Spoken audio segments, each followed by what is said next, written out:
Zealand, which is the most efficient location. As I mentioned to you earlier, Senator, you get an extra 3 or 4 hours utilisation out of the aircraft because of the time zones. Essentially, you start an aircraft at 6 o'clock in New Zealand, it's 3 o'clock here. You can't start the aircraft at 3 o'clock here, it's not a commercially viable operation.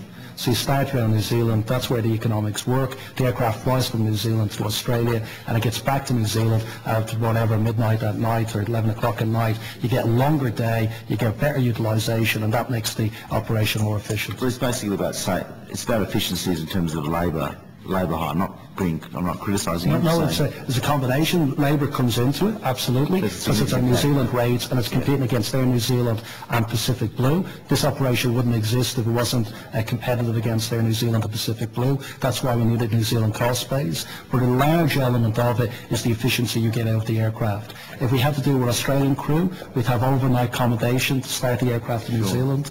That would be a burden on these routes that they can't support. And the wet lease arrangements, that's between Jet Connect and Qantas in terms of working out who's what, but it's basically wholly owned by Qantas, isn't it? It is, but we do these things on a commercial basis, so we have dealt with wet lease arrangements previously, Senator, and as I said, we have a commercial agreement with Cobham, which is 100% not owned by Qantas. It's a separate entity, and Cobham wet leases aircraft to Qantas under commercial terms, and Jet Connect's terms are no different. Just finally on this, so Cobham is not owned by Qantas, completely separate. Would it be fair to say that the wet lease arrangement between Jet Connect and Qantas is that on the same commercial terms as Jet Connect, as Qantas and Cobham, which is it's on commercial. There are differences because of the aircraft type. There are differences because of the crew. In terms of market rates, it's on the same terms. Yeah, the Cobham would make a similar margin out of the operation of the aircraft than Jet Connect would, based on the operation that we would have. Senator, I think it's worth saying that the other factors are very important, not just labour rates, but as Alan talked about, productivity is critical, but also things like payroll tax and the other on-costs that you do pay in Australia are significant differential. So there's a number of factors that do feed And if I can ask a question on notice on depreciation, I think you said before, both yourself and Mr. Joyce have said depreciation rates for aircraft in Australia, there's a disadvantage compared to other jurisdictions. If you could provide a sketch of what the differences are. Well, that's quite significant, Senator. And that's something you've lobbied the government about? It's something continued for a decade now, I think Qantas. Okay, so it's continual lobbying. Yes, we've been unsuccessful for at least 10 years. I wasn't rushing you, Senator. No, Senator, can I answer some of the other questions that we've had? Yeah, sure. I think a couple of other questions that we have. Okay, with the, first of all, in terms of the pilots, there are 128 pilots on leave without pay at the moment. The rest of the surplus is being managed by leave, so it's 128. Okay. In terms of the average captain salaries for Qantas fleet, I think Senator Heffron had them. The A380, the average captain salary is 416,000, 747, 371,000, A330, 342,000, 767, 271,000, and 737, 257,000. In terms of employee costs, I think was the question raised, Emirates employee costs represents 15% of revenue. Qantas's employee cost represents 26% of revenue.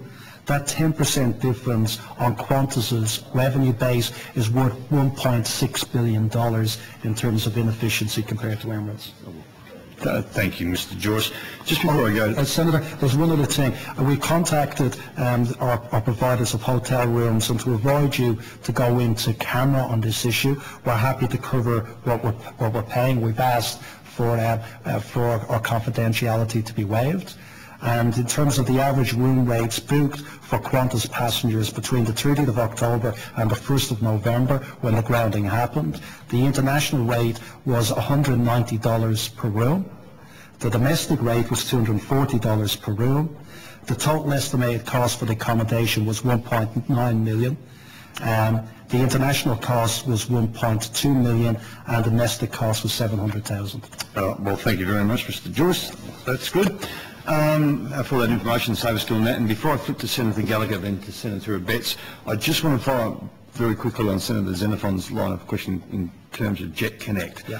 So would it be fair, or is it right to say that all trans-Tasman operations to New Zealand by Qantas are carried out by Jet Connect, not No, there is Qantas operations on the route. For example, we have an A330 that flies Sydney, Auckland, LA.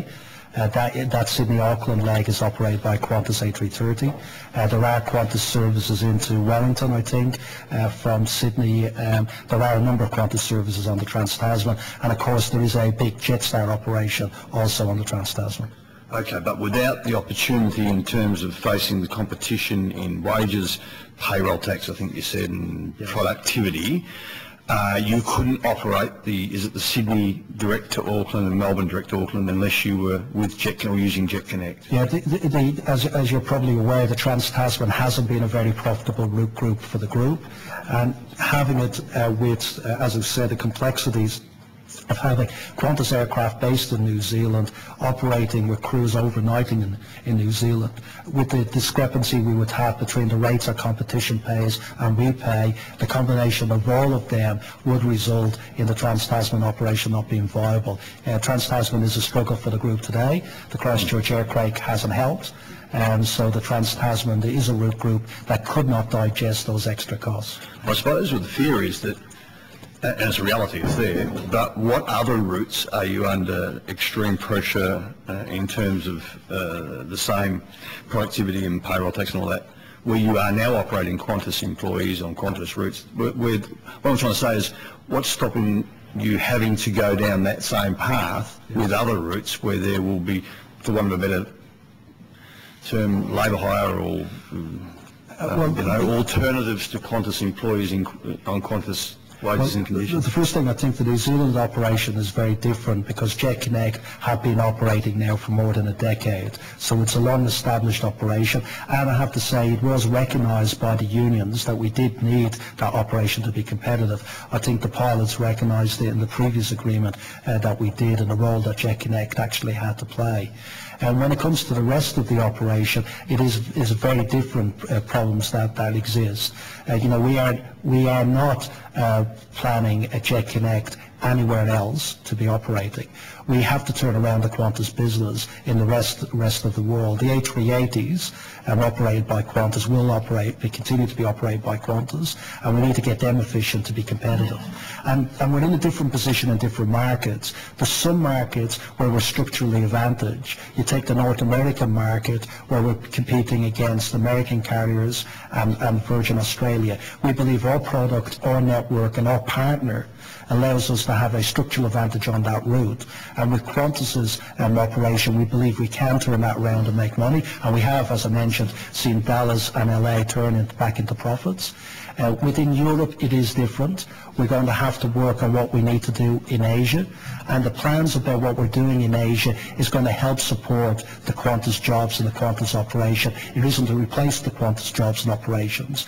And we said what we're going to do in Asia with the new Asian premium carrier is it will not affect one single Australian job. Its intention is to be there to strengthen our position into Europe, to strengthen our position to the other Asian destinations, and to keep the corporate market with Qantas. So we're not creating Jet Connects around the world to do this. This is unique to the New Zealand market. The problems are different in other markets, and you need different solutions, and Jet Connect is not the solution. Okay, and just before I do fly back, and I understand that and appreciate that, and I will come in Senator Xenophon, but am I right in assuming the similar arrangements are from Singapore to London now? Because every time I've done that, it's always been British crew.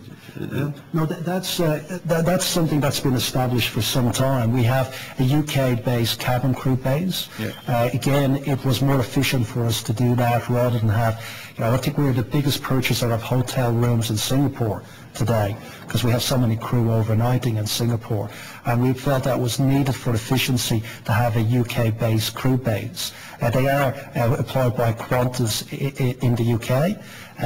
It makes it a lot more efficient for us to do it that way.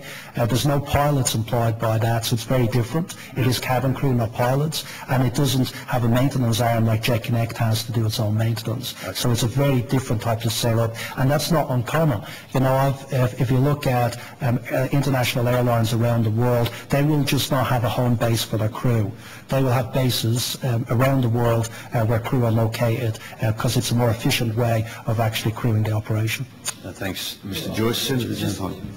So just to follow up from your line of questioning, but in terms of the Trans-Tasman routes being a tough market, Qantas actually increased their frequency. It's about 168 flights a week, isn't it? Qantas itself or Jet Connect? Oh, sorry, well, Jet Connect has increased. Well, Qantas advertises, you see the ads, you assume it's a Qantas flight that you go on. No, what's happened on the Trans-Tasman, we've actually reduced, I believe, size of aircraft and increased frequency to appeal to the corporate market. Okay. Because we felt that frequency was a requirement, and the wide bodies in particular were losing a huge amount of money. So you've got the 737s. So we've got the 737s instead of 767s and A330s operating. At one stage we used to have a 747.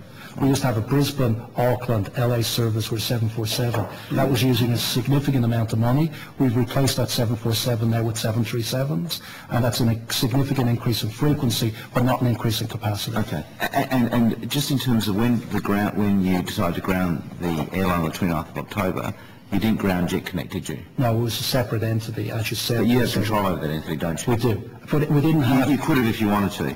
We could have, but the reason why we grounded the airline was because of the lockout. The lockout applied to employees of Qantas Airways, the pilots, the engineers, and the TWU employees, which meant it was impossible for us to continue the operation with that lockout taking place. Jet Connect was not subject to the same industrial relations dispute. Because it's a totally different workforce. And nor was Qantas Link, nor was Jetstar. So Qantas Link continued, Jetstar continued, and Jet Connect continued. It was a different workforce. Other different employment conditions. Different employment issues. Okay, thank you. Thank you, Chair. Okay, thanks, Senator Xenophon. Senator Gallagher.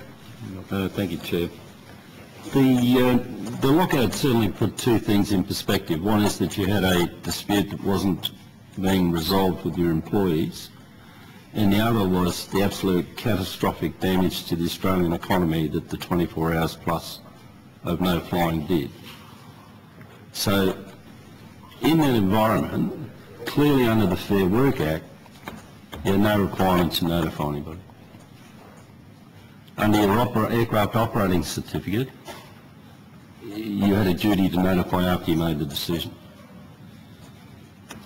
And under the Qantas Sales Act, there's no requirements to talk to anybody.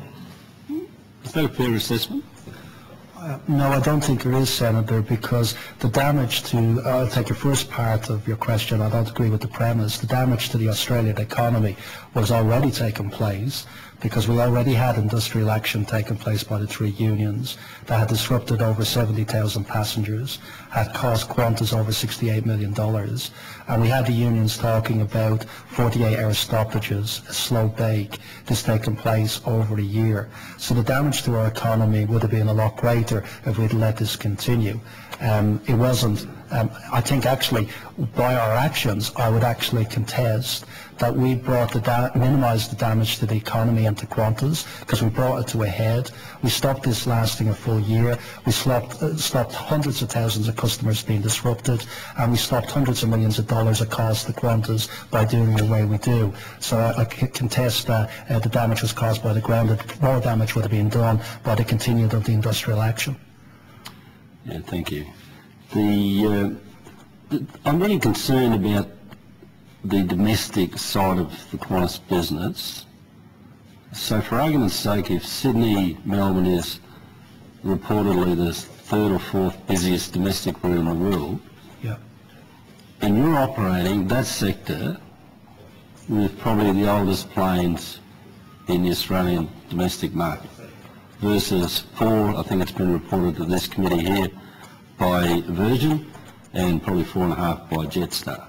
What age are your planes operating that sector, the third or fourth busiest domestic sector in the world? I think we supplied the answer to the average Qantas fleet age, which is 11.9 years. I believe that's in the numbers. We do have some aircraft.